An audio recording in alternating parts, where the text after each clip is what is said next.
মিচিং স্বায়ত্তশাসিত পৰিষদৰ 10 বছৰীয়া খতিয়ান সন্দৰ্ভত ৰাজহুৱা সভা, কৃতি ছাত্ৰ-ছাত্ৰীক আৰ্থিক অনুদান বিতৰণ।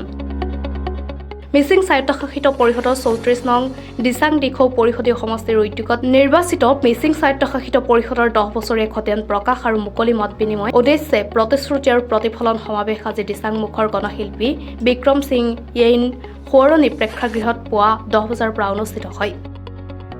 সাধাৰণ সদস্য নিফা ফেগু মিলিয়ে নিজা 5 বছৰীয়া কাৰ্যকালৰ খতিয়ান দাঙি ধৰাৰ লগতে বিগত 5 বছৰীয়া কাৰ্যকালৰ সমষ্টিটোৰ উন্নয়নমূলক আঁচনিৰ খতিয়ানো ৰাইজৰ আগত প্ৰকাশ কৰে।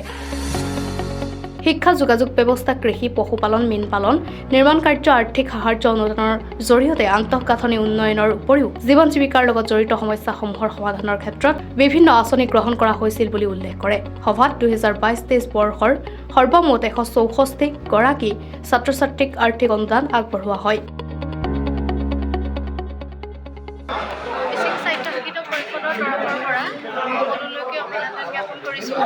যিহেতু আমি ৰাজনৈতিক এগৰাকী প্ৰতিনিধি হিচাপে আমি প্ৰতিশ্ৰুতিবদ্ধ, সেইকাৰণে 10টা বছৰৰ খতিয়ান আজি আমি দাঙি ধৰিলোঁ। যিখিনি আমি 10টা বছৰে প্ৰতিশ্ৰুতিবদ্ধ আছিলোঁ সেইখিনি আমি ৰাইজৰ আগত প্ৰতিফলন ঘটাব পাৰিলোঁ নে নাই, আমি যেনেকুৱা ধৰণে কথা দিছিলোঁ সেই কথামতে আমি ৰাখিব পাৰিলোঁ নে নাই, তাৰে কিছু আজি আভাস দিলোঁ। আমি যিমানখিনি আমি পাৰোঁ কনষ্ট্ৰাকশ্যনে হওক বা জীৱন জীৱিকাৰ ওপৰত আমি অধিক MSC গুৰুত্ব দিয়া হৈছে।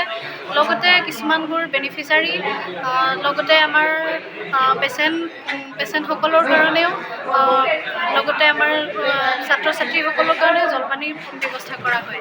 আৰু আজি 5টা বছৰে যিখিনি মোৰ কাৰ্যকালৰ যিখিনি 5টা বছৰৰ যিখিনি আঁচনি গ্ৰহণ কৰা হৈছিল, যিসকল মিচিং স্বায়ত্তশাসিত পৰিষদৰ 34 নং দিচাং দিখৌ সমষ্টিৰ মোৰ অন্তৰ্গত সমষ্টিৰ ৰাইজে মোলৈ আবেদন সহকাৰে মোলৈ প্ৰেৰণ কৰা হৈছিল, মোক অনুৰোধ জনাইছিল, সেই যিখিনি ক্ষুদ্ৰ এটি প্ৰয়াসেৰে যিখিনি সমাধা কৰিব পাৰিলোঁ, তাৰে আজি সমজুৱাকে মত বিনিময় অনুষ্ঠানৰ লগতে আজি খতিয়ান দাঙি ধৰিলোঁ।